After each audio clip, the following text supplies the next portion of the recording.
Bonjour, je suis Paul Menant, cofondateur de Design Club, un collectif international 100% design et research. Grâce à la force du nombre, on accélère les projets de nos clients et la carrière de nos membres. Je t'encourage à nous découvrir sur notre site designclub.global. Aujourd'hui, j'ai le plaisir d'animer le podcast Head of Design, un podcast qui met en lumière ces personnalités inspirantes qui définissent les tendances du design. Vous découvrirez leur parcours, savoir-faire et les convictions qui les animent, tout en partageant leurs bonnes pratiques et recommandations. Enfin, si tu apprécies notre démarche et ce podcast, tu peux nous supporter en donnant ton avis 5 étoiles et t'abonner à l'émission pour suivre nos prochains épisodes sur ta plateforme d'écoute préférée. L'expérience podcast est incroyable et vous êtes de plus en plus nombreux à nous suivre et je vous en remercie. Allez, c'est parti. Vous avez laissé votre manteau au vestiaire ? Bienvenue dans le club.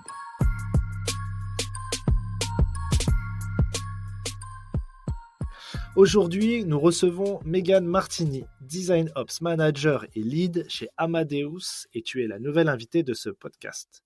Je te remercie chaleureusement d'avoir répondu positivement à mon invitation.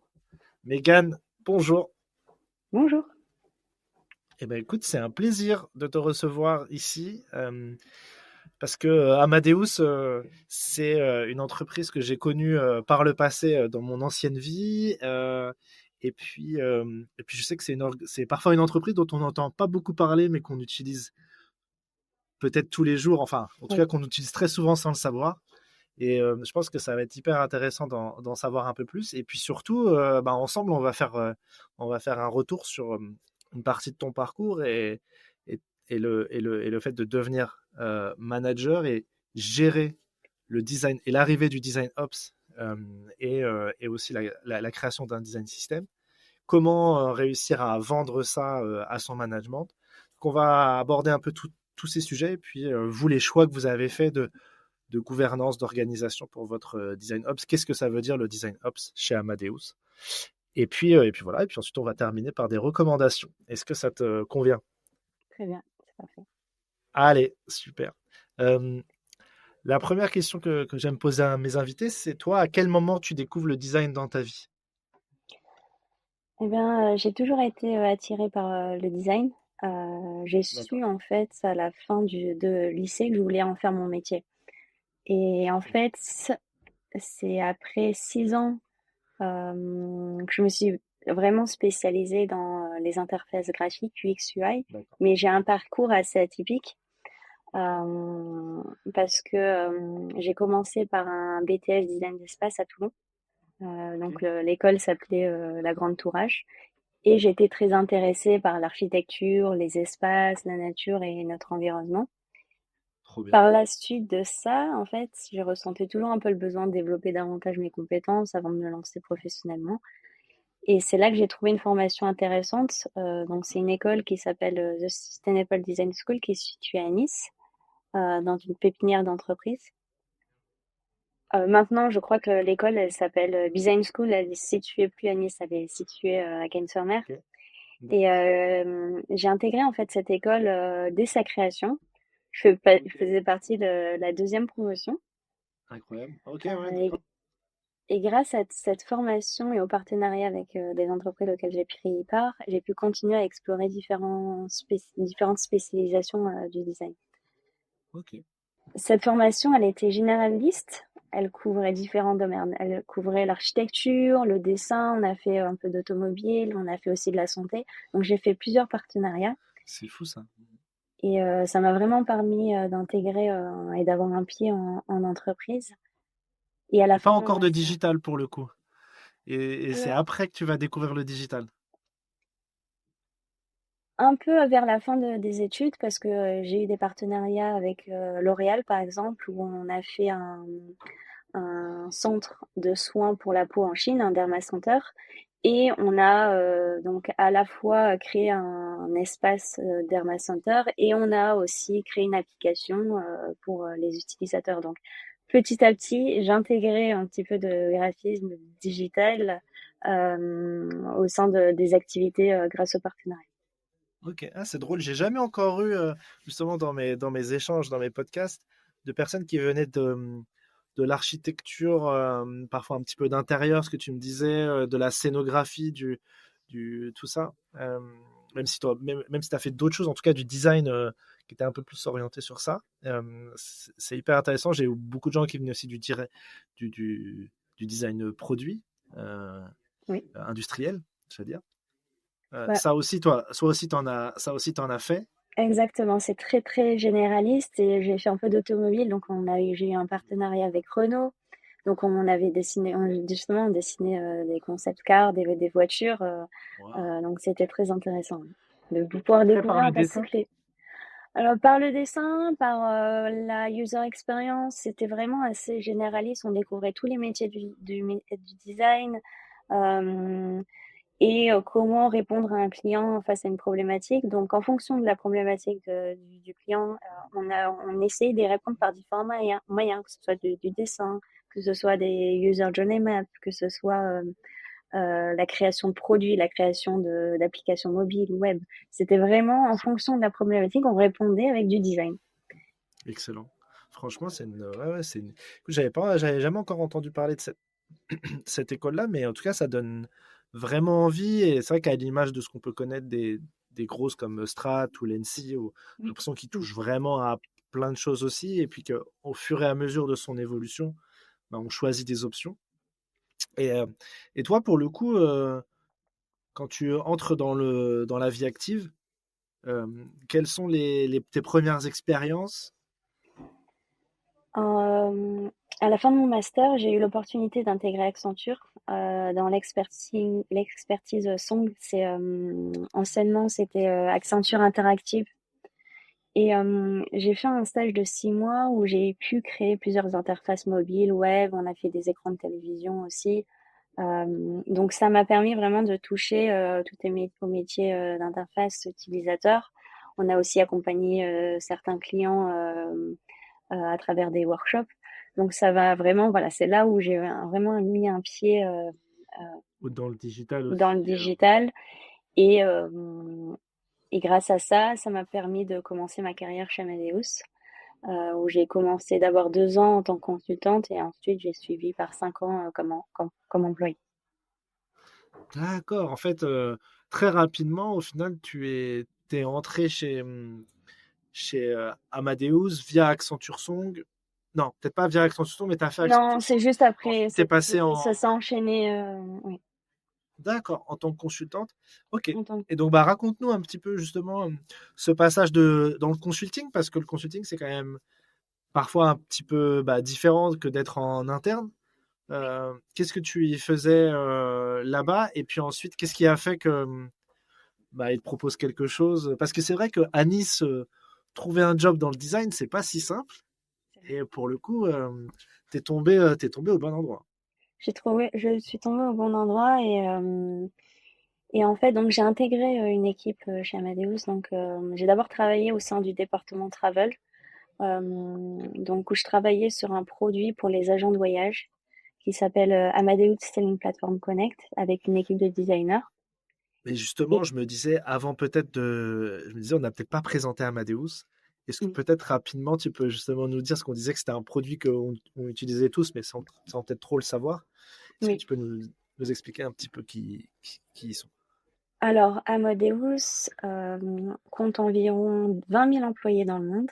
La R&D, elle est basée principalement en France.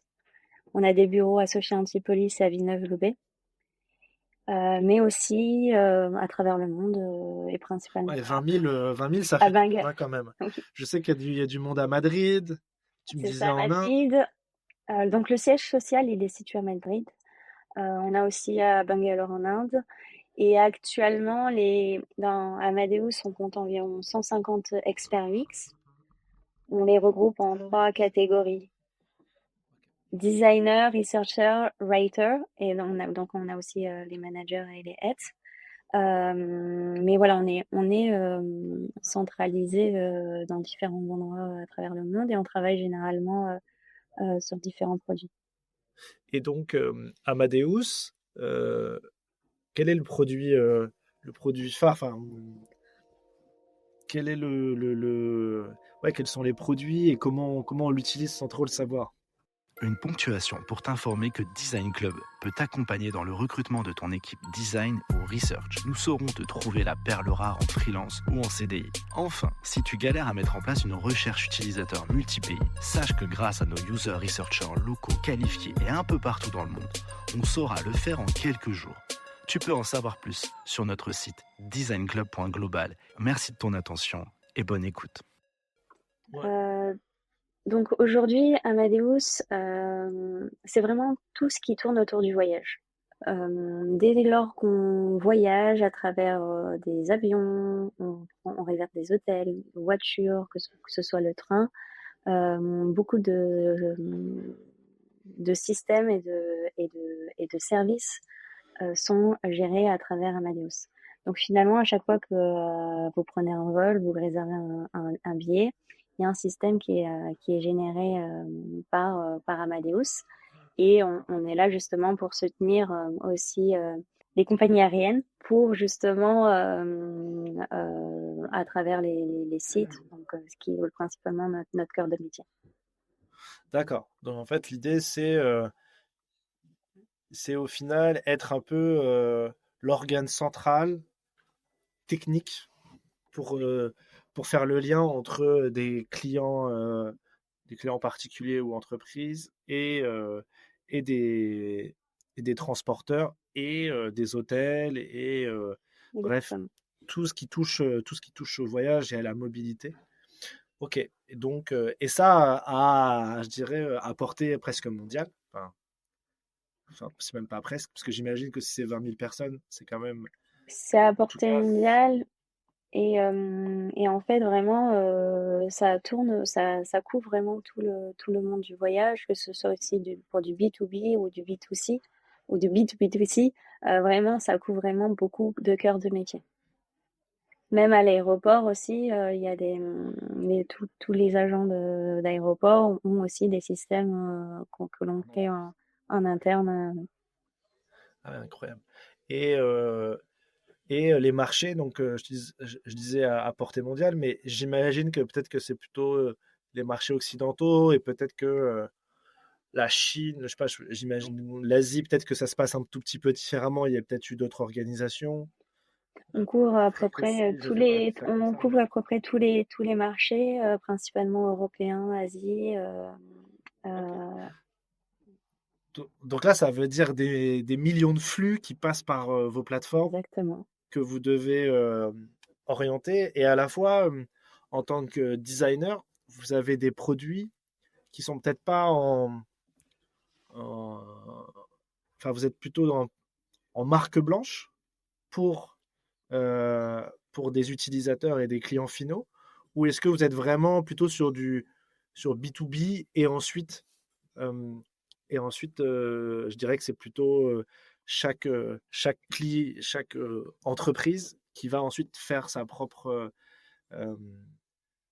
sa propre On, interface client. Je ne sais pas si je me suis fait on a, comprendre. oui, alors, on a les deux. On a des marques blanches et on travaille avec des compagnies aériennes ou bien des hôtels. Et on a aussi nos propres services que l'on vend à ses clients.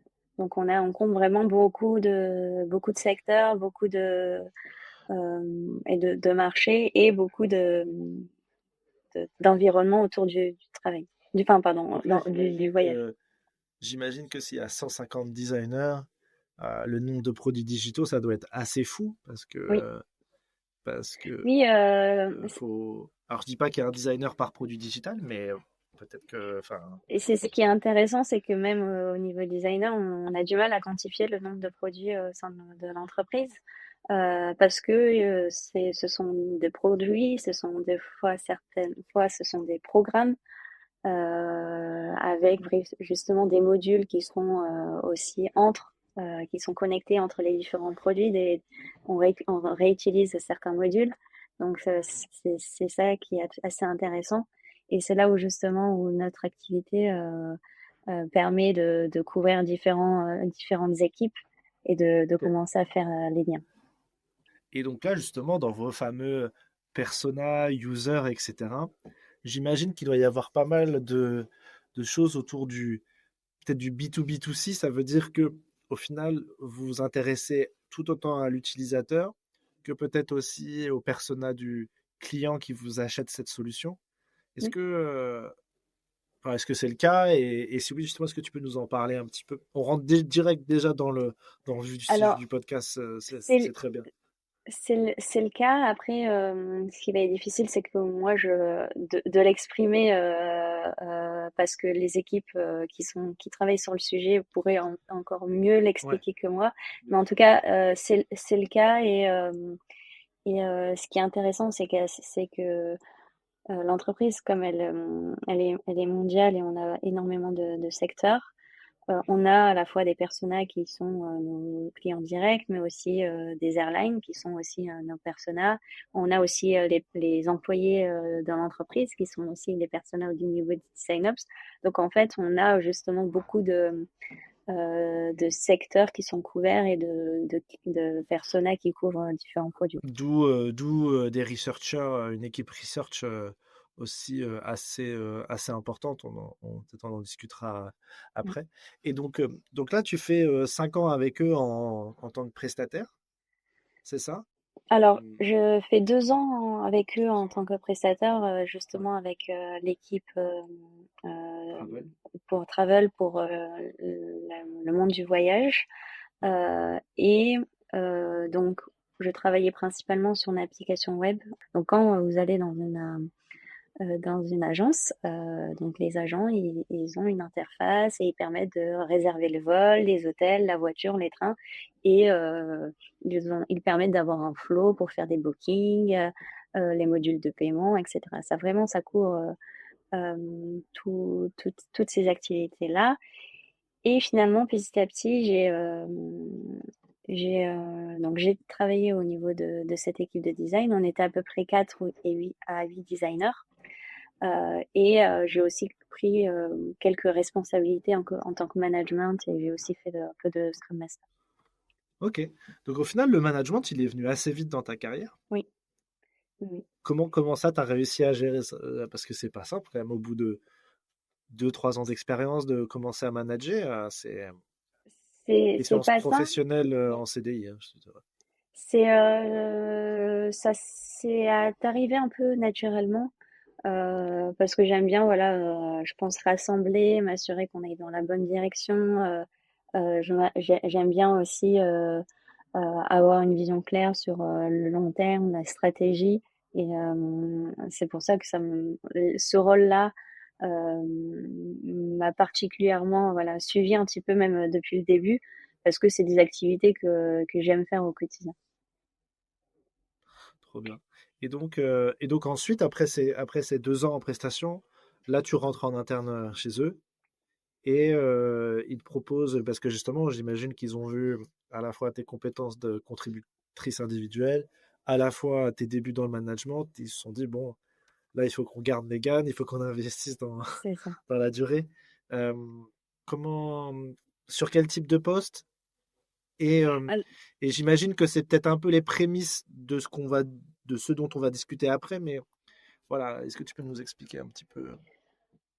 Alors j'ai rejoint Amadeus en tant qu'employé. J'ai continué un petit peu à travailler pour le département Travel et ensuite j'ai rejoint rapidement le département central pour m'occuper principalement des outils internes et j'ai évolué petit à petit en tant que senior UX designer. Et en fait, le département central, c'est une unité au sein d'une organisation qui se concentre principalement sur la gestion et le soutien des opérations internes. C'est-à-dire qu'on travaille justement pour les employés dans le cycle de vie du produit. Pour les employés d'Amadeus. Amadeus, c'est ça. D'accord, ok. Donc là, toi, tu vas travailler sur des outils internes d'Amadeus. Ok, C'est très bien. ça. Donc ça c'est le truc le plus à l'aise possible pour un designer, c'est-à-dire qu'on a ces utilisateurs Oui, dans les qui locaux. sont On a proches. à descendre de deux ou trois étages ou d'en monter de certains. On peut se retrouver à la cafette, on peut montrer des petites choses. Le guérilla test, ça peut se faire. Enfin bref, tous les types de tests, ça peut se faire. Donc ça, c'est magique, j'imagine, pour faire son travail. Oui, et ensuite, voilà, pendant un an, j'ai aidé divers profils, des profils techniques, hein, parce qu'on parle d'Amadeus, et je les ai aidés, voilà, à comprendre l'importance de l'expérience utilisateur, vraiment travailler sur des produits en interne, travailler avec des développeurs, product managers, architectes, QA, vraiment pour les accompagner dans leurs activités. Euh, et il y a à peu près 3 ans, avec l'aide de mon manager et une personne de l'équipe qu'on venait juste de recruter, on a en fait démontré l'importance de l'UX Amadeus. Euh, et on a abouti à une présentation de la stratégie qu'il fallait mettre en place au comité exécutif et à la mise en place de l'équipe du Design Ops. Donc rapidement, grâce à toutes les activités qu'on avait faites, on a compris, on a essayé d'exprimer l'importance de l'expérience utilisateur au sein d'une grande organisation, et ça nous a permis, voilà, de préparer cette présentation. Et donc là, si je reprends, toi, tu arrives chez Amadeus il y a 5 ans, tu fais 2 ans de prestation, ensuite tu intègres en interne, et là, tu te rends compte quand même que bah, vous êtes quand même beaucoup de designers répartis en plus sur différents pays du monde. Alors peut-être la time zone la plus complexe, c'est peut-être celle avec en Inde. J'imagine que vous avez des designers aussi en Inde, mais On a aussi des designers en Australie. Donc l'Australie, c'est la time c'est zone la la plus plus compliquée. compliquée. Ouais. Ouais. Donc vous avez des designers un peu partout dans le monde, et que bah, vous n'en avez pas que 20, vous en avez presque 150. Et donc, mine de rien, même s'il y a de l'organisation et des gens de qualité, il faut quand même mettre une cohérence dans tout ça. Et c'est là où toi, tu te rends compte de tout ça, et que tu te dis, bah tiens, moi, en tant que garant de l'expérience employée, je peux l'être aussi pour une expérience design, et enfin, l'expérience de designer au sein d'Amadeus, et donc bah, de mettre en place tout un support transverse à tous les designers pour assurer une cohérence. Donc c'est un petit peu ça dont tu te rends compte. Et j'allais dire, pourquoi ça a été peut-être pas fait avant? Il y avait peut-être eu des prémices ou... Il y a eu des prémices. Pourquoi ça n'a pas été fait avant? Je pense que les équipes travaillaient principalement sur leurs produits, et c'est compliqué justement à la fois de gérer la complexité des produits, de monter en maturité, de construire une stratégie, un produit, et en même temps en parallèle de travailler sur la stratégie globale de l'entreprise pour la UX. Mais en fait, c'est grâce finalement à toutes les équipes et toutes les activités qui ont été faites, ce qui nous a permis de construire cette présentation. On a pu montrer aujourd'hui, enfin, le ratio UX développeur PM, et montrer qu'il y avait un gap et un manque justement en termes de recrutement.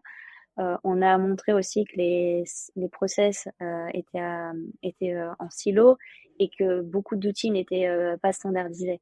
Donc finalement, grâce à nos connaissances métiers, nos connaissances, notre réseau, et toutes les activités qui ont été faites, on a permis, voilà, de centraliser et de construire, voilà, cette présentation euh, pour, euh, pour démontrer finalement la valeur de ces équipes. Et donc ça, cette présentation, c'est vraiment le, le, le livrable clé qui, toi, t'a permis d'aller chercher à la fois une validation du budget, une Exactement. projection auprès de ta direction design, ou c'est encore un peu au-dessus? C'était vraiment au niveau de l'exécutif de l'entreprise. Donc oui, ça avait été vraiment une validation de l'importance de la UX et d'investissement aussi de la UX dans l'entreprise. Donc en fait, cette présentation a été un peu le pilier euh, de, de mon Ouais, équipe, de hein, la et de création. la création. Voilà, cela m'a permis de créer l'équipe design. Ok, donc ok, donc là l'équipe, tu as le go de l'exécutif pour créer l'équipe. et en tout cas valider la vision. Et donc, j'allais dire, quels sont tes premiers 100 jours sur ce sujet du design ops? Qu'est-ce que vous mettez en place pour la création de cette équipe? Alors, pour débuter, il a fallu créer l'équipe. Donc aujourd'hui, l'équipe elle est constituée de 9 personnes. Donc on a 4 UX designers, 4 UX researchers et on va dès lundi accueillir une nouvelle stagiaire. Et donc j'ai mis à peu près un an et demi pour créer l'équipe, donc faire le process de recrutement, etc. Donc voilà, il y a eu une grosse partie de création d'équipe. Et là, on est sur des UX, tu m'as dit UX designer et UX researcher, ou on n'est pas sur des design ops, entre guillemets. Parce que tu me dis, j'ai créé une équipe design ops, ou à l'intérieur, tu mets designer. Est-ce que tu peux m'expliquer un petit peu Alors, quel est vraiment le rôle de ces gens? le rôle de ces gens, c'est vraiment de faire du design ops, mais peut-être au niveau historique, le design ops, il a été créé, enfin, on a mis un nom sur cette activité à peu près en 2017. Donc, pour trouver des profils spécialisés en design ops, Ouais, il faut se lever tôt. c'était difficile, mais bon, de ce qu'on a fait, c'est lors des offres, on s'est assuré que les profils et l'offre correspondaient vraiment aux activités à la stratégie de ce qu'on souhaitait mettre en place. Donc, travailler vraiment sur toute la partie opérationnelle, comment est-ce qu'on accompagne les designers et les chercheurs au niveau de leur process, leur méthodologie, les outils, et comment on les fait grandir en maturité. Et un pendant de l'activité du design hub, c'est qu'on a aussi l'ownership du design system d'Amadeus. Ok, ok, très bien. Et donc, ça, c'est intéressant que le design system fasse partie de l'équipe design ops, parce que c'est vraiment tous les outils transverses pour les designers mais que vous gérez, dont ce design system. Est-ce que donc justement tu peux un peu m'expliquer, ok, il y a le design system d'un côté, euh, quelles sont les autres parties de de cette équipe design hub, j'allais dire, quels sont les grands thèmes? Je pense qu'il y a sûrement les outils, il y a aussi les méthodologies. J'en oublie peut-être d'autres, mais est-ce que justement tu peux nous expliquer un petit peu comment tu as réparti un peu ces grands silos de compétences, j'allais dire. Enfin, silos, je sais pas s'il faut dire comme Alors, ça avec un design ops. on a plusieurs piliers. Donc, on a la standardisation. Il s'agit de créer des workflows standardisés pour assurer la cohérence et l'efficacité dans les processus de design. On a aussi la coordination et l'accompagnement des équipes au niveau outils, formation, process, et de s'assurer que les équipes elles travaillent en harmonie et pas en silo, justement. On a l'utilisation d'outils UX appropriés, donc ça inclut les plateformes de design comme Figma par exemple ou les outils de recherche. Et on a aussi tous les outils dans le product lifecycle, les outils aussi avec les équipes de développement comme des plateformes de projet comme Jira par exemple. Donc l'idée c'est à travers ces outils d'améliorer la productivité et aussi de faciliter la collaboration entre les équipes. Et finalement, Vas-y, ouais. au, ces piliers, ça permet aussi de promouvoir la valeur de la UX en interne. Et à travers toutes ces activités, notre rôle principal, c'est aussi de sensibiliser les équipes à l'importance du design et de la recherche et de démontrer en fait que ça peut contribuer à la réussite la réussite de l'entreprise et de la valeur. Oui. Super intéressant. Donc en fait, vous avez vraiment une action interne à l'équipe design et aussi externe de communication et, et de faire d'acculturer l'entreprise à toujours plus de design, ou en tout cas expliquer en quoi ça peut être performant et pertinent de mettre de la méthodologie design dans les projets. Oui, on travaille vraiment de manière transverse. L'idée, c'est pas de faire ça uniquement au niveau de l'équipe centrale, mais c'est aussi d'infuser toutes ces valeurs-là au niveau des équipes. Les équipes elles-mêmes aussi nous soutiennent et on travaille étroitement en collaboration avec ces équipes pour s'assurer vraiment de créer quelque chose de cohérent et qui permettre aussi voilà, d'apporter de la valeur et d'augmenter tous en termes de maturité UX. Super, super intéressant. Et justement, est-ce que, alors j'imagine que tu vas peut-être pas pouvoir me donner les chiffres, mais est-ce que entre le moment où vous avez créé cette équipe et aujourd'hui, est-ce que tu as un retour d'expérience à donner sur à la pertinence de cette équipe, euh, une sorte de ROI du design ops? Parce que j'imagine qu'il y a des gens qui nous écoutent qui peut-être se posent la question d'intégrer des gens qui vont mettre en place du design ops. Comment toi tu vois les choses? Moi j'avais eu des retours très positifs sur l'arrivée du design ops, même Oui. d'un product ops, parce qu'il y avait toute une partie aussi automatisation. J'imagine que c'est peut-être des sujets auxquels vous faites, enfin, vous avez des réflexions. Dans le design, c'est peut-être un petit peu plus compliqué, mais bref. Alors, Comment toi tu vois les choses là après? c'est l'un de nos défis en particulier. On a déjà le premier défi, c'est la promotion à la valeur de la UX, l'adoption en général de la UX. Et le deuxième, c'est le ROI. Comment est-ce qu'on s'assure que le retour sur investissement, que ce soit au niveau des équipes ou que ce soit du design ops, puisse être démontré. Et aujourd'hui, il est difficile de quantifier le gain obtenu par la UX en général, que ce soit au niveau des départements des produits et que notre équipe centrale. Aujourd'hui, par exemple, on prend en compte le nombre d'équipes qui sont accompagnées au quotidien.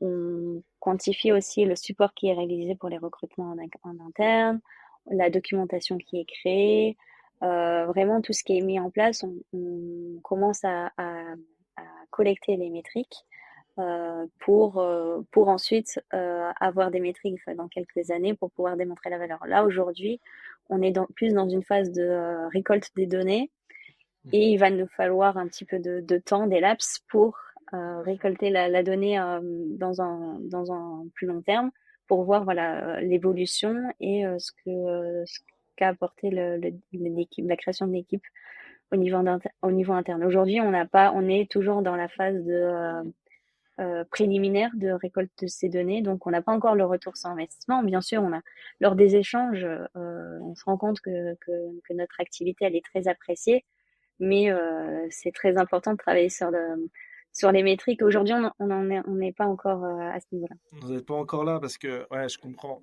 Parce qu'au final, placer des métriques pour en mettre, alors que ça va peut-être pas avoir de sens en fait Oui. dans la réalité du quotidien. Je pense qu'en effet, il faut peut-être vivre entre guillemets l'équipe et faire les petits ajustements avant de se lancer à faire ça. Je comprends. Et Et finalement, ce qui est important, c'est que donc l'équipe, elle est toute jeune, hein, elle a 2 ans. Donc, il y a aussi d'abord la création de l'équipe. Comment est-ce qu'on travaille ensemble? Quels sont nos process, notre stratégie? Comment est-ce qu'on accompagne les équipes? Quels sont nos piliers, etc. Et tout ça, en ouais, fait, ça nous a pris quand même pas mal de temps à mettre en place. Et maintenant qu'on a toutes ces activités qui sont, on a notre stratégie qui est en place, on sait comment est-ce qu'on travaille ensemble et avec les équipes. Bah là, on va pouvoir rentrer un peu plus dans le vif du sujet, même si on a déjà commencé. Mais on va pouvoir avoir un impact plus conséquent dans les prochaines bah, années. j'imagine que déjà, peut-être que c'est peut-être eu le retour, mais des sortes de questionnaires de satisfaction, au Oui. moins des designers, de se dire, bah oui, on se sent beaucoup plus accompagné, oui, on se sent accompagné, voilà, accompagné dans notre méthode, dans les outils. Une dernière ponctuation pour t'informer que toi aussi, en tant que designer ou researcher, tu peux devenir membre du Design Club pour accélérer ta carrière et avoir accès à des opportunités uniques. Tu peux en savoir plus sur notre site designclub.global et via les liens en description de l'épisode. Merci de ton attention et bonne écoute. Alors, effectivement, on accompagne principalement nos personas sont des designers, researchers et writers, mais on a aussi vraiment tout le tout l'environnement de développement. Donc, on accompagne énormément aussi les développeurs pour s'assurer que, voilà, qu'il y ait une bonne collaboration avec les designers, les product managers. Donc, on accompagne aussi tous les profils dans cette prise de conscience de la valeur de UX. Et finalement, on se rend compte que c'est sur des profils non UX où on a un peu plus d'impact et on a des retours, on va dire, un peu plus, on va dire, positifs sur l'accompagnement, sur la prise de conscience. Ok, Voilà. trop bien. Et quand vous avez créé cette équipe Design Ops, est-ce que vous vous êtes inspiré de d'autres équipes, de d'autres façons de faire, etc. Quelles sont pour toi un peu les, ouais, je dirais les bonnes pratiques de la mise en place du Design Ops? Bien sûr, on s'est inspiré des grands groupes comme Nielsen Norman Group, Rosenfeld. Voilà, on a appris vraiment sur le métier et sur les bonnes pratiques des différentes entreprises. Euh, je pense que le plus grand point d'attention est là où il faut faire attention au niveau des design, c'est vraiment de ne pas avoir cet esprit de gouvernance, mais vraiment de fédération J'ai et utilisé ce de mot tout à l'heure et c'était peut-être pas, c'est ouais. pas du tout le bon. Ok. Non, parce que finalement, l'idée, c'est pas de gouverner les équipes UX, c'est vraiment de les accompagner et de les et de fédérer. Voilà, on est en groupe. Comment est-ce qu'on travaille ensemble? Comment est-ce qu'on peut, nous, en tant que design ops, vous aider au quotidien? Et c'est vraiment ça où il faut vraiment Ouais. avoir conscience. Et un point vraiment très important, c'est on fait des expérimentations. Parce que là, tout ce qu'on est en train de définir, c'est pas fixé dans le marbre, c'est sous forme d'itération. Donc, on fait des expérimentations qu'on teste, où on apprend des équipes, on les améliore avec les équipes, etc.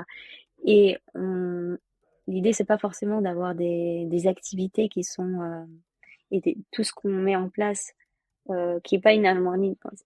On va dire c'est un peu utopique de dire qu'on va trouver un process, un même outil pour toutes les équipes parce que les équipes ont des niveaux de maturité différents. L'idée, c'est vraiment de dire, bah, ces équipes-là qui ont ce niveau de maturité, ils vont peut-être utiliser tel outil, tel process, et ces autres équipes vont utiliser cette process. C'est vraiment de aussi s'adapter avec les contextes produits.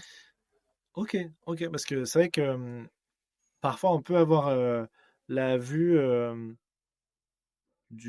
comment du design ops ou souvent que j'ai qui gèrent aussi le design system, c'est un peu c'est la police du design system. Est-ce que vous utilisez bien et de façon positive le design system? Alors ça peut être pris comme la police, ça peut aussi être pris comme on vous accompagne. Et la même chose dans le design ops.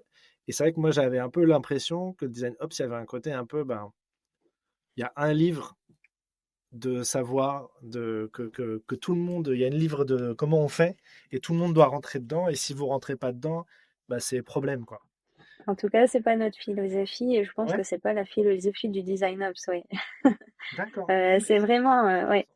Oui, c'est vraiment, finalement, c'est comme si on considérait le design ops comme un produit. Certes, on n'a pas de produit physique, on n'a pas d'airline ou de produits vraiment Ouais, vous tangibles. faites pas Notre de produit, c'est maquette. vraiment. Ouais. Donc finalement, si le retour des utilisateurs ne convient pas, enfin, et on doit s'adapter. Donc c'est pour ça que c'est essentiel de s'assurer que voilà, on a une bonne collaboration avec les équipes. Et justement, ça m'a fait me poser la question en termes de livrables. Je disais, vous n'avez pas de maquette à livrer, entre guillemets, ou à tester. Comment, comment ça se passe enfin, quelles sont en fait les actions du quotidien d'un designer au sein d'une équipe design ops? Est-ce que en fait il, il va faire presque même du design de service, de se dire tiens, on va faire un grand blueprint, on regarde un petit peu tous les pains dans la journée d'un designer ou dans la journée d'un chef de projet ailleurs chez Amadeus. Et puis ensuite, on va essayer de trouver une solution pour chaque pain. C'est un petit peu ça Ça, son boulot c'est du quotidien? exactement, c'est un petit peu ça notre rôle. Donc, dans l'équipe, on a aussi une project manager qui s'occupe à la fois de la UX et de la UI et qui justement rencontre quotidiennement les équipes pour faciliter un peu cette prise d'informations, savoir quels sont les pain points et comment est-ce qu'on peut aider les équipes. Et on a créé voilà, justement cette stratégie ensemble pour définir quels sont les gros thèmes sur lesquels travailler. Et pour chaque thème, finalement, le process il est à peu près similaire, c'est-à-dire qu'on s'assure que les pain points sont bien identifiés, on va rencontrer les équipes pour savoir comment est-ce qu'on va les accompagner, quel est leur niveau de maturité, comment est-ce qu'ils fonctionnent et qu'est-ce qu'il faut mettre en place, qu'est-ce qui manque pour répondre à leurs besoins. Donc finalement, c'est finalement tout ce que j'ai un petit peu décrit juste avant sur est-ce qu'il y a des process qui sont à clarifier, est-ce qu'il y a des outils qui manquent, est-ce que c'est un problème inter business unit, est-ce que c'est un problème au niveau de relations, au niveau des différents stakeholders, ou est-ce que c'est voilà, on essaie de comprendre un peu quelles sont les problématiques et on y répond par différents matériels qu'on va mettre en place, des outils, des process, des guidelines, du training, vraiment tous ces aspects-là. Ok, ouais, super intéressant. Euh, non, mais très bien. Donc aujourd'hui, vous êtes 9, c'est ça, dans l'équipe? Ça, Oui, tu m'as dit? Ouais. c'est ça. Pour recruter, moi j'aime bien justement dans chaque podcast parler un peu de recrutement. Tu m'as dit que vous aidiez à la fois à recruter dans l'équipe Amadeus et tu as aussi recruté dans ton équipe. Est-ce que, est-ce que tu peux nous parler un petit peu du process Amadeus sans nous donner bien sûr tous vos tenants et aboutissants, mais ce qui m'intéresse, c'est qu'est-ce qu'on regarde peut-être sur un CV, un portfolio, mais aussi comment on va checker le savoir-faire et le savoir-être. Déjà pour le process, je vais dire que c'est plutôt un process classique avec l'analyse du CV, du portfolio. On travaille avec le recruteur en fait pour faire une première D'accord. sélection. Il y a une étape d'entretien technique basée sur la réalisation d'un test qu'on envoie Un use case. au researcher, oui, et au designer. Et Ok. ensuite, on fera un deuxième entretien avec le manager de l'équipe et les ressources humaines, justement pour s'assurer des compétences et aussi s'assurer de la seniorité du poste. Ok. Et justement, dans cette partie un peu, vous accompagnez le recruteur à valider les gens qui entrent dans le process. Toi, aujourd'hui, ou des gens de ton équipe qui regardent les CV et qu'est-ce que vous regardez dessus? Alors, pour l'instant, j'ai pris la responsabilité de faire cette activité-là et ça dépend vraiment des besoins. Justement, comme tu le disais, j'ai souvent aidé d'autres départements à recruter des profils UX. Et avant de commencer, je commence toujours par identifier le contexte du projet, lister les activités qui sont demandées, ce que recherche l'équipe, que ce soit de l'évangélisation, de l'accompagnement de projet, l'autonomie, la proactivité.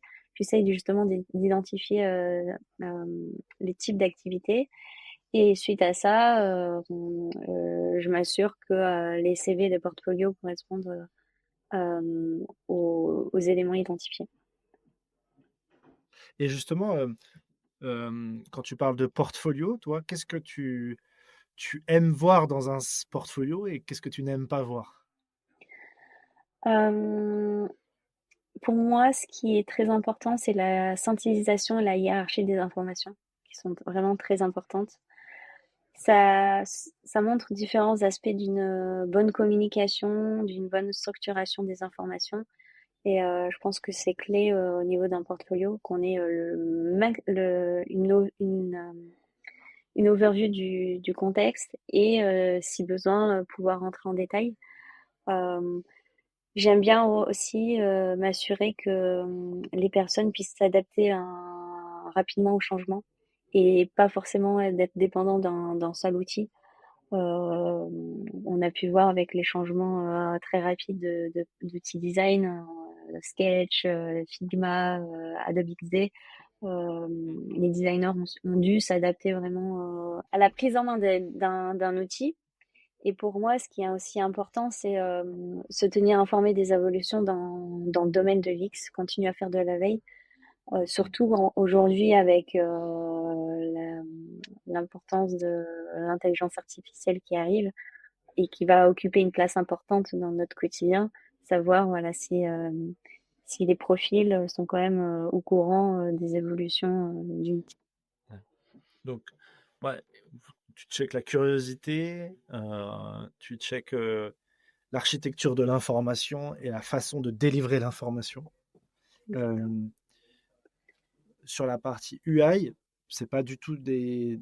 Après ça, j'imagine ça dépend des équipes aussi, mais c'est des choses que vous regardez aussi, ou peut-être beaucoup moins, et c'est Oui, ok. Hein.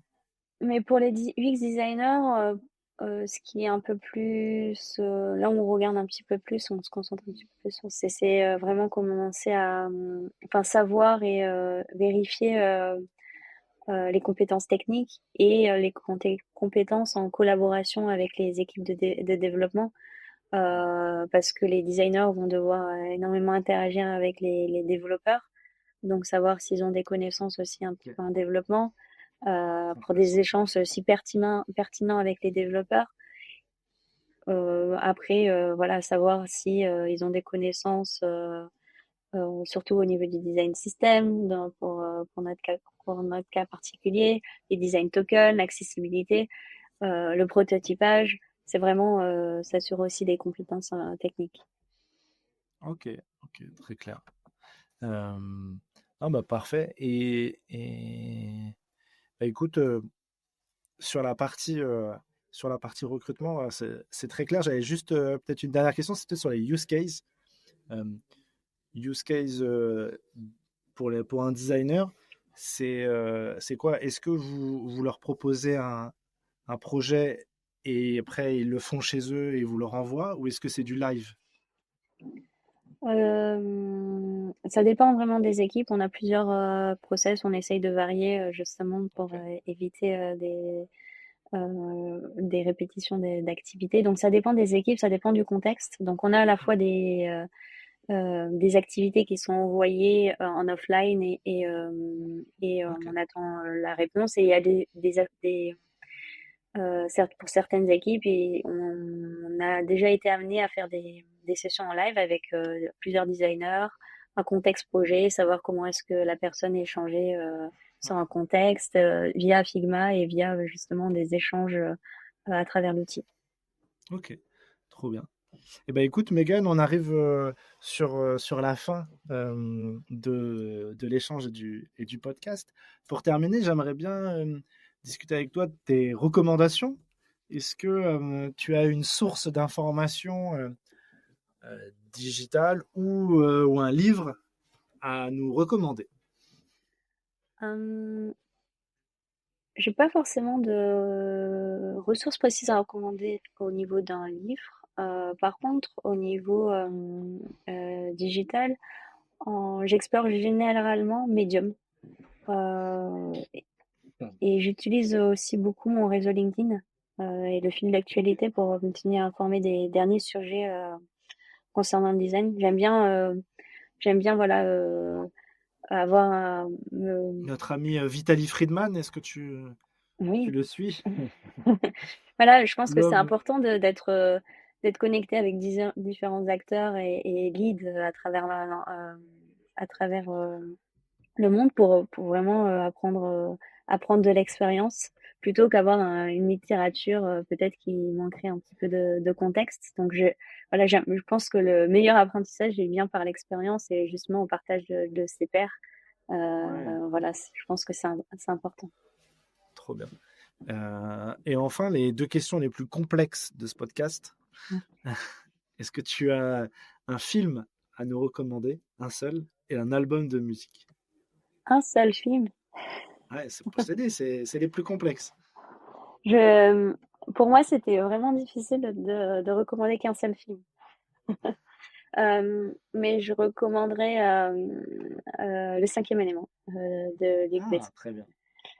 C'est le film de science-fiction, ça mélange action, humour, visual futuriste, et ça reste un petit peu intemporel. Si vous l'avez pas regardé, je le conseille vraiment. Ouais, ça mélange plein de choses. Ouais, Et j'en profite pour en partager un second. Tu peux pas alors. Parce que j'ai découvert au niveau de mes études de design d'espace, et il m'a particulièrement touchée, c'est Playtime de Jacques Tati. C'est un film des années 60 qui critique la modernité et l'urbanisation. Et c'est extrêmement créatif. Et en fait, j'ai sélectionné ces deux films parce que finalement, même s'ils sont très différents, en fait, il donne une réflexion sur le futur, notre avenir et comment est-ce que évolue la société. Ouais, c'est vrai. Ah, je suis d'accord. Écoute, je connaissais pas Playtime de Jacques Tati. Mais écoute, on va regarder. Est-ce que tu as un album à nous recommander? Oui, je recommande Rodrigo et Gabriela. Donc c'est un duo de guitaristes qui sont d'origine mexicaine, et ils ont une énergie incroyable sur scène. Ça fait déjà 3 fois que je les ai vus en concert, et à chaque fois c'est toujours époustouflant. Ils ont une technicité au niveau de guitare incroyable. Ok, trop bien. Bah, écoute, En plus, on c'est ira très écouter. agréable.